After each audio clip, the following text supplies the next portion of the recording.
4. 4. All right, Chris, you rolled a 4. The question or the topic we will be discussing today is, what campaign are you chickening out of running right now?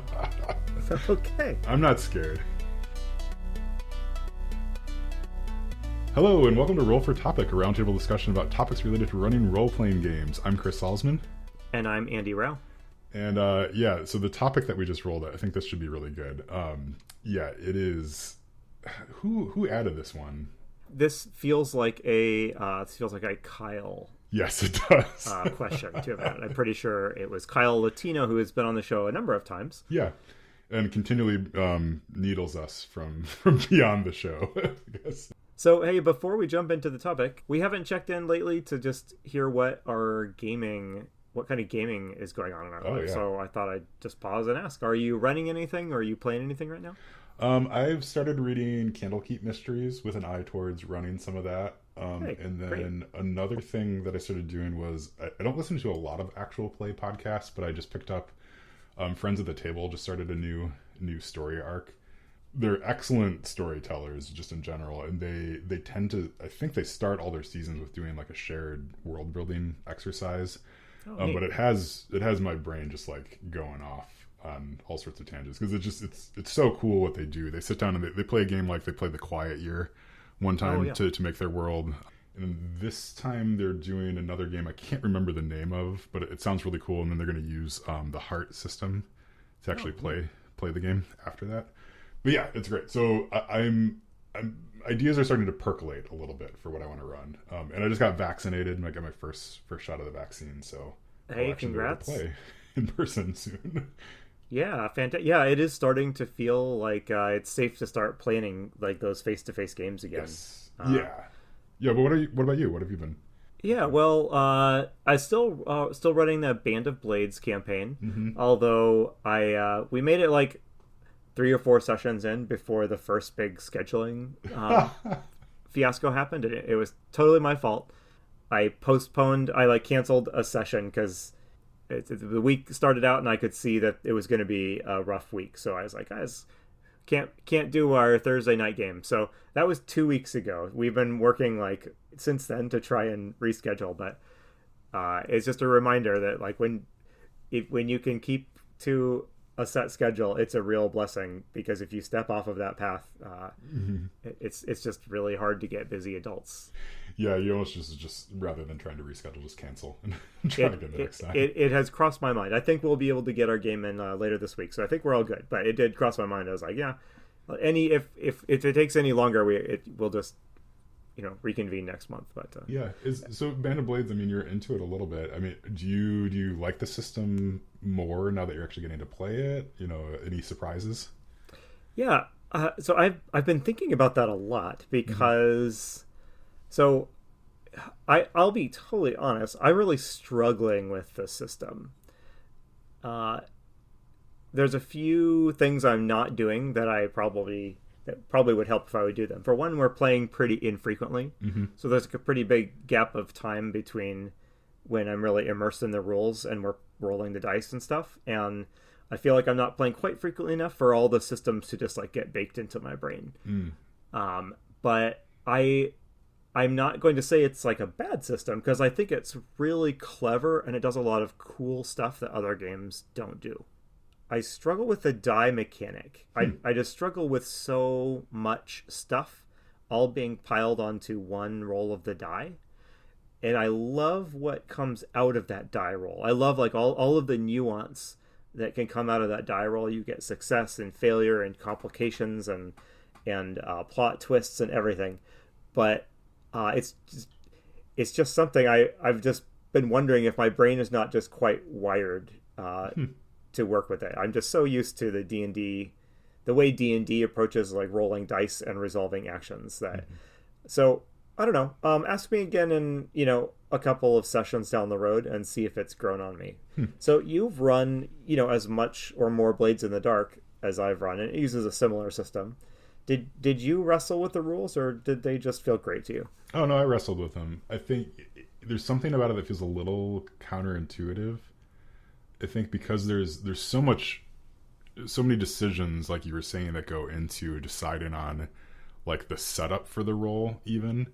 Right, it's not just like like I want to investigate the room, make an investigation check. It's not that. It's like, okay, what's going on? Like what tier is the room? All those sorts of things start to come into play. So I mean, I had a flow chart, and even after running it for 8 or 9 sessions, I was still referencing that flow chart for every single roll.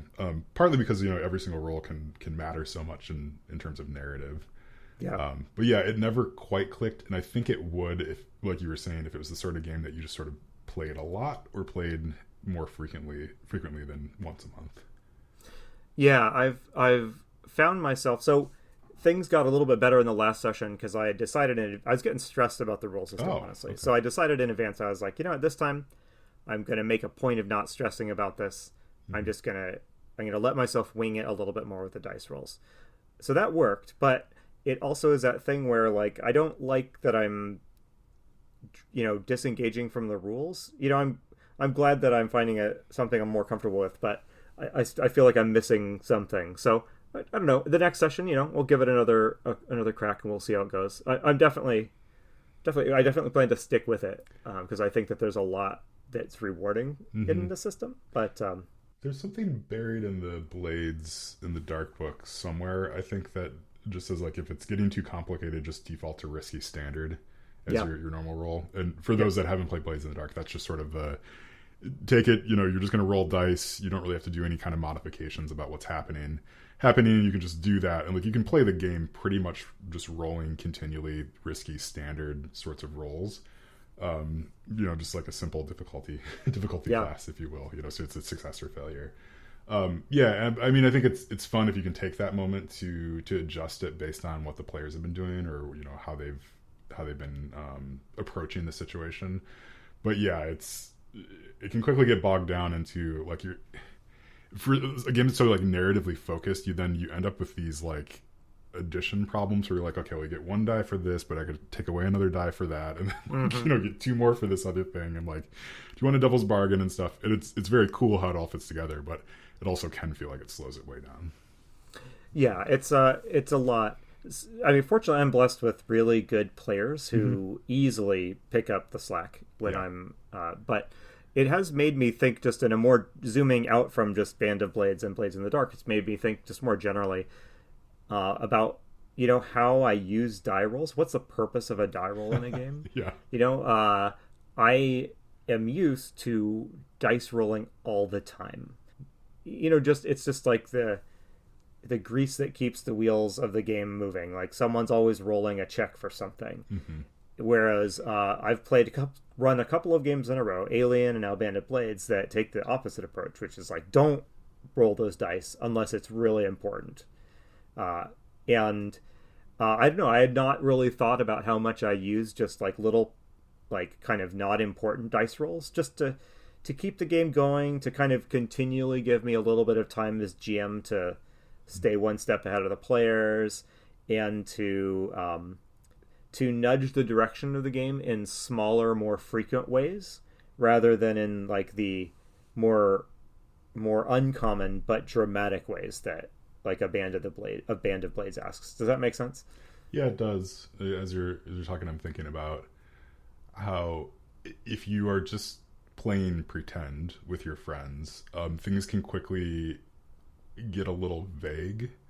If you're just coming up with ideas, because you're bouncing things off of each other, and it's harder to take concrete stands on stuff if you're just brainstorming.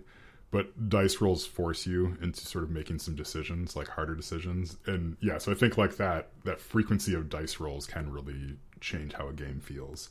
Yeah, because you could certainly play D&D in a style that you don't roll dice that much.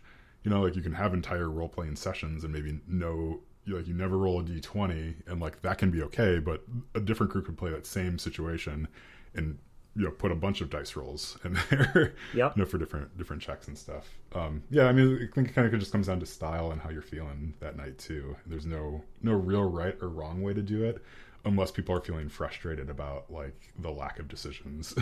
Yeah, and you'd think after like however many 30 something years of running games I would have this internalized, but it really is true. If your players are having fun, like you're a great GM or it's going well.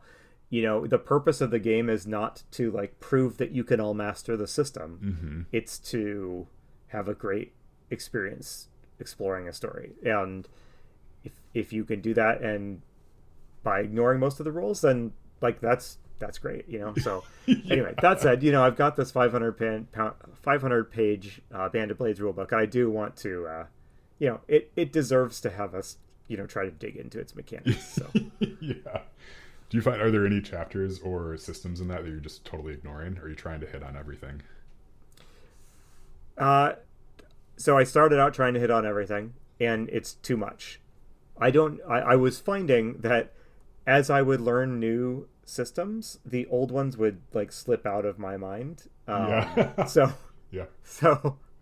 mostly my focus has just been simplifying everything just a little bit. So I am trying to include all the elements, but we are not taking like forever. We're not going through the 30-point checklist on die rolls anymore.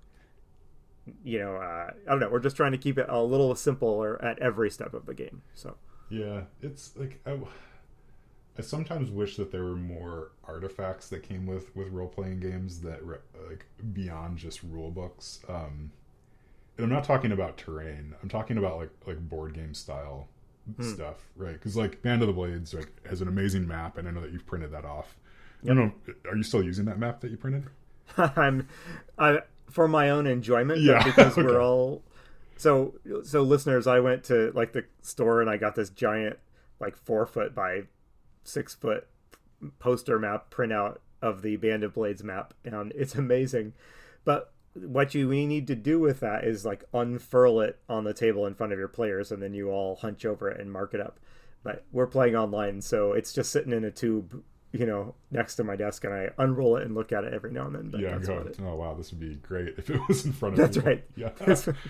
Yeah, but yeah, so I mean, like, yeah, like having a map laid out, or even just like I know at least in Blades in the Dark, right? There's like the your headquarters, and it has this sort of like this graph thing that you can follow as you like take over turf and stuff. Yep. So it's just written up in the book, and like it's the sort of thing that'd be great to have on a nice like stiff piece of cardboard that you're filling in. Yeah. Somehow. Like some of those visual aids, I mean, we've talked a lot about, I think, visual aids and what do you do with props and stuff. But I think sometimes for me, at least, having some like a physical thing that's staring at me that's like, here's a mechanic that you're forgetting about would be very nice to have now and then. Yeah, I mean, it's like the classic thing with like a GM screen, right? And you have all those like quick lists of stuff on there, right? Just to remind yourself of the things that you're forgetting. We should actually dive into a topic, and I think this probably actually dovetails pretty well into it, right? Like, so this is, what campaign are you chickening out of running? And I think for me, whenever I think about like campaigns that I just see like, oh, that's too complicated, or I can't do it, it's often comes back to just this like this mistrust of myself to be able to pull it off. Yeah. So I will probably have some specifics in a couple minutes as I'm thinking about it, but do you have a campaign that you're thinking about that you're like, this is the one, this is the white whale? Yeah, I do. So what if we thought about this topic from two different angles? Okay. And one is what kinds of games are you afraid of running in a general sense? Like, is there a type of game, is there a type of mechanic, a type of setting that you're chickening out of running despite being intrigued by it? And then maybe we could talk about those really hyper-specific campaigns that we're chickening out of running. So yeah. I have a couple of specific campaigns that I think about a lot that I don't know if I'll ever get a chance to run. And they're I would love to, so I'm just going to jump in. Yeah, go if for you don't it. mind. Yeah, I would love to run. So I'm really intrigued by the idea of generational games that take place over a stretch of time that's longer than just like one character's adventuring career, basically. So different generations. So your children and their grandchildren. And I would love to run a generational game. I'm intrigued by that idea, and I'm less set on like the specific game or setting I'd want to run it in.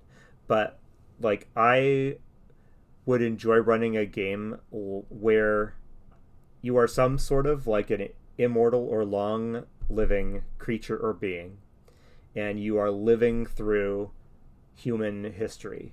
So So the game would be, and you are pursuing some sort of plan across the centuries.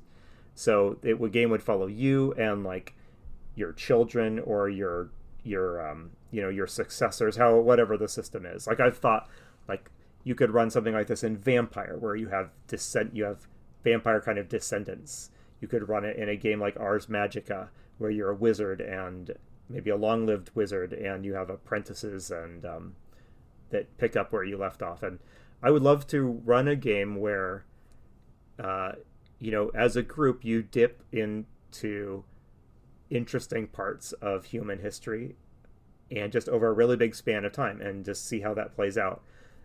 I would love to do that, but the thought of doing that is really intimidating to me. First of all, it would just take a tremendous commitment by everybody. This is a campaign that would be really unsatisfying if it flamed out like partway through, right? Yeah, because the point is to do a ton of it. Exactly. And then there's the other thing. I mean, one of the things that would be so fun about it is touring different locations and time periods. But holy cow, is that a lot of work and GM prep?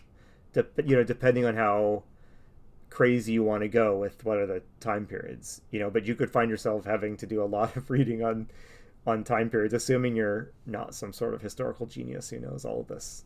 Yeah. Would the intent be to have it be accurate to history, or would it be, would you be interacting with the actual, I don't know, like, could you go kill Hitler, right? Is that's sort of the... So that's a good question. So yes, but I actually think I would lean away from, like, you, the PC, are a big mover and shaker behind like every major event in history. What I would be more interested in doing is just saying, how does being in this time period in this place, how does that affect and hinder or help your long running goal? Yeah. How do you, living in this particular crisis point in history, what effect does that have on your your generational quest? So maybe that would involve the occasional thing like you kill Hitler, but the more wacky you get with that sort of stuff, the less you can kind of enjoy exploring an actual historical setting. Yeah. So I think it would be fun to go crazy and let the players kill Hitler and all that other stuff, but I think I would aim a little bit lower scale than that, and I would probably want to use a game system that was not like your big world-changing hero, but more of like you're working quietly towards your goal in this. Yeah, does that make sense? Yeah, that's fascinating. It's a really cool idea. Thanks. I guess, yeah, like what, I mean, you'd have to have the right player, like you said, you have to have the right players, and you'd have to have a pretty firm commitment from them to want to explore that. Yeah. Yeah. Would you try to set what that goal or agenda is, or would that be something that the players would? I think it would just need to be something that the players came up with to have enough, to be compelling enough to keep them interested throughout a big campaign like this. Yeah. And it would depend, if we were playing Ars Magica, they'd be wizards. So maybe they're researching, the secret of life or the Philosopher's Stone, or, something like that. Or, I've thought about doing this in other settings as well that aren't real world history, but other settings that have histories that have been pretty exhaustively enough detailed that you could run games throughout their history. Mm-hmm. So like this might sound like it's a little bit out of the blue, but like the BattleTech setting would lend itself well to sort of like a dynastic game, because the history of that setting is extremely well described. And there are other settings, too, that just have a weight of history that's built up around them. That's interesting. And I don't know, you could do it in a lot of different contexts. What's intimidating about it is, the commitment required, and then just the versatility it would require from the GM to yeah, keep playing a lot of things NPCs. Moving. Yeah, I mean, one month you might be doing adventures set in China, and the next year they're over in Prague, and there'd just be a lot of work you'd have to do as GM. I've really been babbling about this idea though. I don't want to monopolize the No, conversation. this is great. I think because this is like really getting at the heart of why this question is great. Because it's like those things that you're chickening out about are just like things that you're really holding on to internally. That you're like, this would be so cool. How would I pull it off? You know? Yeah. Yeah. I mean, for me, it's like the thing that scares me oddly is running a fully homebrew game, which is odd because like I do a fair amount of homebrew stuff, but it's mostly shorter things. But I think I have this like this the sense inside me that it'd be really great to tell this huge, yeah, like kind of a campaign long homebrew adventure that we could come up with together. And maybe I just missed the boat on this. Like it seems like the ideal thing to do in high school, but there's there's something about it that I really want to do. But the I guess the twist, if you will, is I'd want it to be a lot more collaborative than I think a lot of D&D style games end up getting presented. So similar to what you were saying with the players coming and bringing sort of their own goal and coming up with that goal. I really want to sit down and like, yeah, do a big map making exercise, like come up with the whole thing, zoom into a specific place and have an adventure in that place, and then maybe an adventure in another place, and just have this shared world that we come up with together. The thing that always stops me is trying to find the right people to do it, because I'd want it to be somewhat serious rather than jokey. Like we've talked a lot, about the default of D&D and stuff being sort of slapsticky and stuff. Like I'd want to play it pretty straight with some humor and stuff, but like, yeah, taking it seriously. That to me feels like a much bigger ask to players to say like, hey, do you want to tell this story together? Like, do you want to like really dive into this? Rather than being like, well, I'm going to run whatever Horde of the Dragon Queen, and we can just play through that. Yeah. So every time I think about it, I'm like, oh, I'll just do something else rather than this game that I actually want to play. Yeah. So is the type of, like, when you say homebrewed, do you mean everything homebrewed? You don't mean like run your own campaign in the Forgotten Realms. You mean, a setting you put together with the players and a story that you come up with and put together with the players. Just something all new. Even rules, would you? Maybe. I would have to look around, but maybe our own rules too. Yeah. Like, I don't know, like maybe it's just egotistical, but it seems like it'd be really fun to have that as an experience that had happened to me. Yeah, like an experience that we had together. If it was like, hey, this one time back in 2021, we got together once a month and we came up with this huge sweeping story. We came up with our own rules. We played this really cool game, and like, you'll never be able to capture that again for whatever reason. Like something about that just going through that unique experience is really captivating to me. Again, I don't know if it'll ever happen, but yeah. So what prevents you from? So you touched on a few things, but so what kind of prevents you from pitching this to your friends or deciding yourself that you're going to run it? Is it just nervousness about being able to pull it all together? Is it? Yeah, I think it's just like, what if it doesn't work, or what if I'm the only one who ends up being enthusiastic about it, right? Like, I think you'd probably agree with me about the campaign that you were talking about too. It's just like, yeah, like what if you're the only cheerleader of it, and you're 6 months in, and you're trying to get everybody together, and like you're very into this thing, and no one else is, and that's a somewhat scary thought that sort of makes you want to stop. Like, whereas if you're going to run a published adventure, like if I'm going to run Candlekeep Mysteries, I know that each of those little one shots is going to be pretty fun. I also won't have to do a ton of prep. Like, there's all sorts of like niceties that go along with that.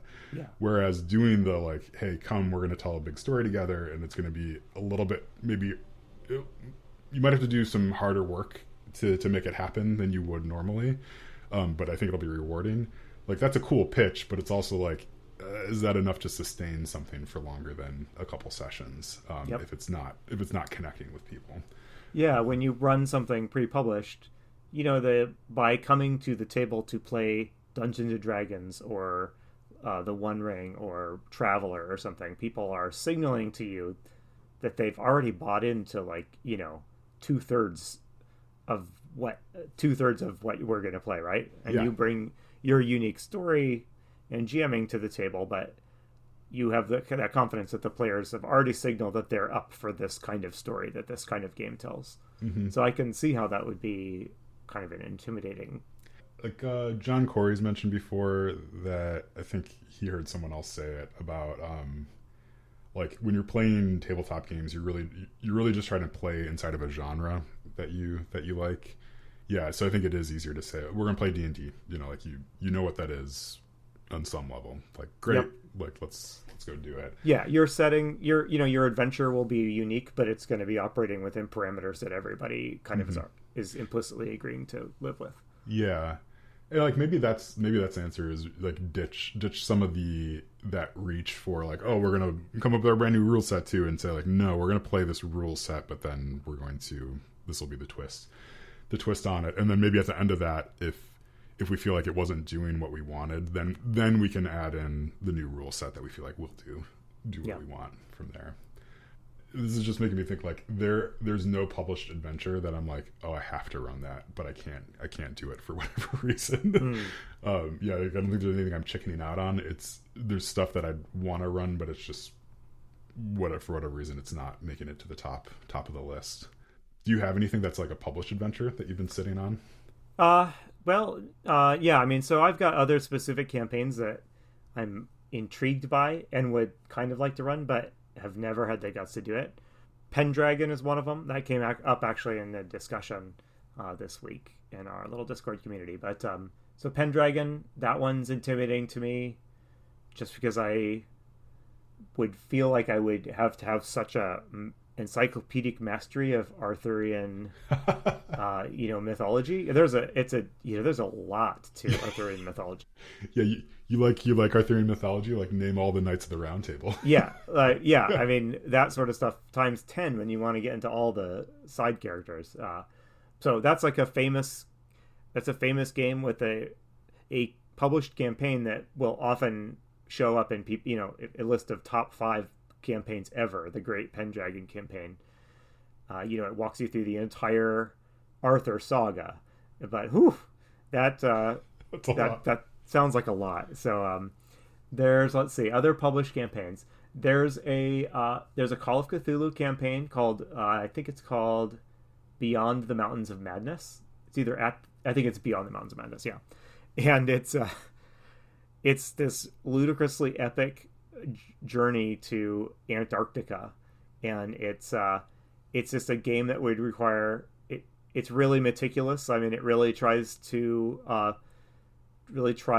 accurately depict what it would take and what it would be like to organize and then carry out an expedition to Antarctica.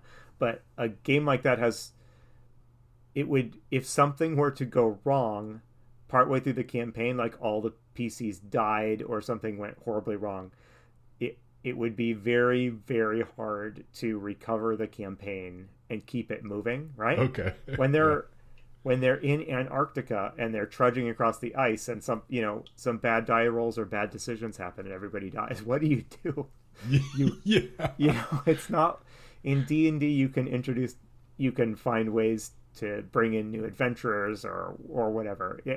Even if you were running Call of Cthulhu, in a more accessible setting, like, just the continental US, it's not, you can find ways to keep the story going. But what do you do when that happens in Antarctica? I don't know. There's only so many science outposts. I eye this book on my shelf, and then I worry about this thing that I'm describing right now. This just, how would I keep this going without resorting to like the worst kind of GMing, like interference, to keep the PCs alive, or to, you know what I mean?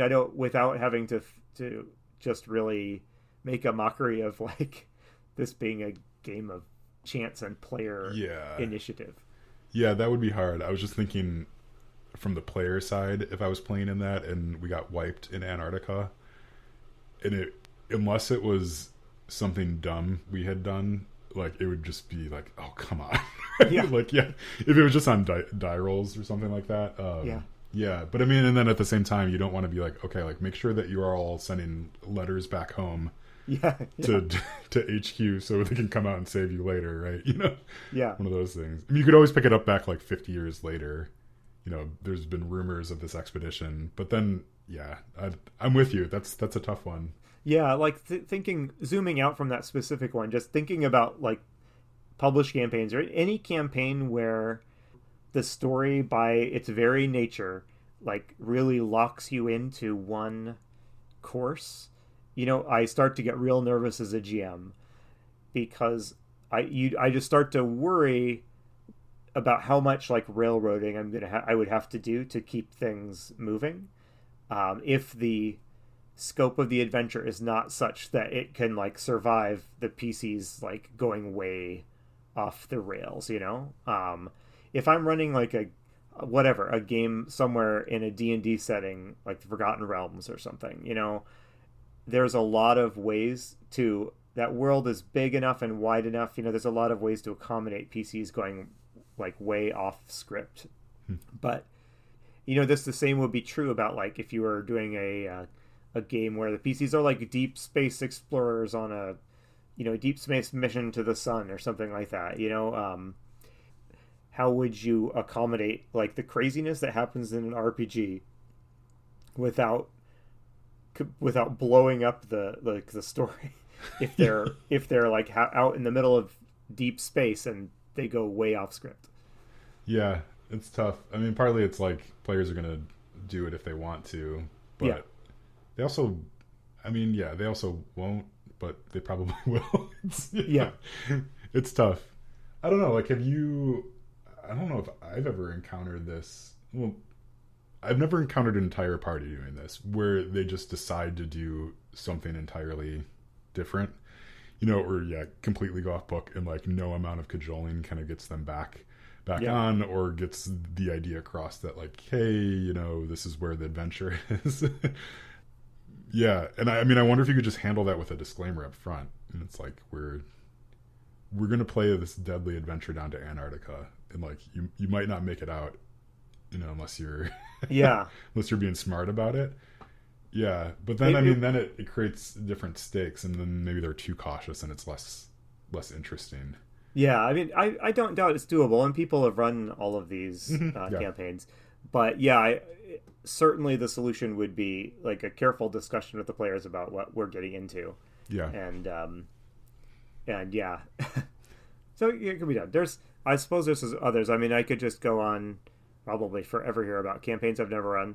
So here's a kind of adventure that like every GM wants to run that I've rarely really run, and I am made nervous by, and that is like a true traditional like mega dungeon where the entirety of the campaign is exploring one dungeon environment.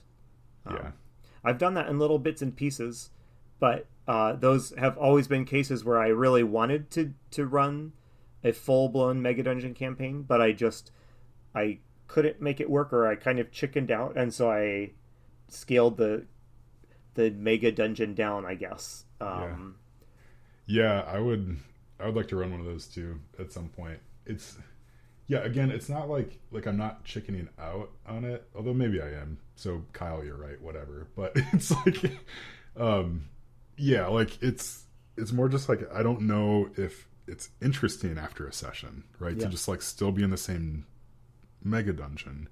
And like people have fun with these and like enjoy them, and like there's ones that are famous and stuff for a reason, but it's just like I don't know if that's the style of game that I want to play necessarily for a long time. Like conceptually it sounds awesome, right? Like you go into a huge dungeon.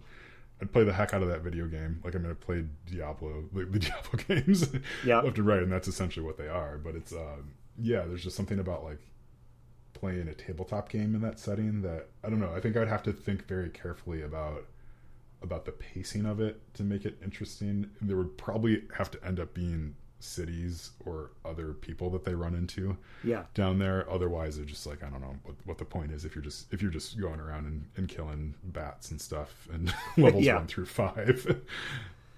I think and I think the good mega dungeons out there do have that. They have factions and cities and settlements and stuff tucked throughout, but still that's a long That's a lot of time to spend in one place.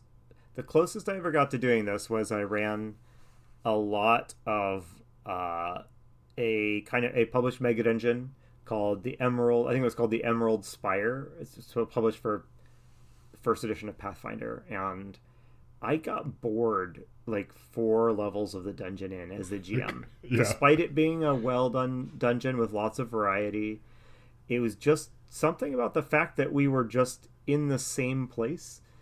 I just got antsy and ready to move on, even though there was lots of interesting new varied stuff in that location that players could continue to find basically for as long as it's a big dungeon. I mean, it could have run it forever, but yeah, I don't know. I got bored and we transitioned to something else at my prompting because I don't know. I must have been doing something wrong. Yeah, maybe. I don't know. It's just, yeah, maybe that just wasn't the right game for the group or something. Yeah. Yeah, it's like the mega dungeon or like the by the book advanced D&D game. Like there's, some of those things that I think like we all want to run, like just like we're going to use every single rule style game. Yeah. Yeah, and I think that's something only GMs want to do, right? Like there's just something wrong with our brains where it's like that sounds like a good time. But at the same time, I think we all recognize that like it's only fun it's not what you want to play forever. Like you just want to play it for a short amount of time and then move on to your next thing. Just get it out of your system. I don't know. Like this conversation, we should wrap up. Like is making me wonder like why not just try it and see? Because you just said you played a game for 4 sessions and it wasn't going well, so you transitioned to something else. Yeah. And I would imagine you still talk to all those players. I don't know, maybe they cut you out of their lives after that. No. Yeah, like people can roll with it. Like I've been to board game nights where you just play a board game and you're like, this is terrible, I never want to play that again. It's not like you're not friends or you don't want to play board games ever again. You just don't want to play that one. Part of it, part of it is there's an appeal to these campaigns that I suspect I'll never run. Like I'll never botch this campaign. I'll never screw this up. It'll never it'll never turn out to be kind of a disappointing or like lackluster game because I'll never run it. It will just just be in my mind and where I think about how cool it would be to actually pull this all together. But as you're sitting there painting miniatures for the dungeon you'll never run. Yes. So yeah, I mean, but talking about it does make me think, why not? What is truly keeping me from doing these things? And what's kind of interesting that we've circled around here a little bit. What makes you shy away from running something? Is it, and for each of us, it's going to be something different. I've described some of the campaigns I'm interested in running, and the things that make me shy away are like kind of fear of keeping it, fear of it flaming out partway through something you invest huge amounts of time in, fear of not, being able to keep up with the GM work required to make it all pay off. I don't know. Is there anything we haven't talked about that you're looking at something, it's in the store, or you're mulling it over in your mind, but what are the things that make you go, that would be really cool, but I'm not gonna pitch that? Yeah, to me it always comes down to the players. It's like if I'm thinking through something and like I don't know who's gonna say yes, it's harder to get into it. Yeah, and that's often how I end up doing games, is finding the people, like getting an idea, finding the people who are interested in the idea, and then putting it together from there. Whereas I think some of these Heartbreaker campaigns that we're talking about are very much like we have the idea, we're like ready to go, we just need to find the people. So you're doing it in reverse of what I think what we've seen typically work well. Yeah, is you're prepping before you know who's going to play, and that's where you can end up over prepping or coming up with a game that ends up not being fun. Yeah, but the problem is the things that we want to run are very specific. Yeah. you need to prep them because that's like what you're thinking about all the time. Yeah, I bet we both agree, that a group of players who were super into it would, easily overcome all of the Oh yeah. like those concerns we've just nailed. So yeah, it is a, you know, so how do you go from like this idea is you know that appeals really strongly just to me, you know, how do I find that group of players that will share my level of enthusiasm for it and get us through all of those possible obstacles? You know, that's, well, I don't know, I don't have an answer for it, but yeah.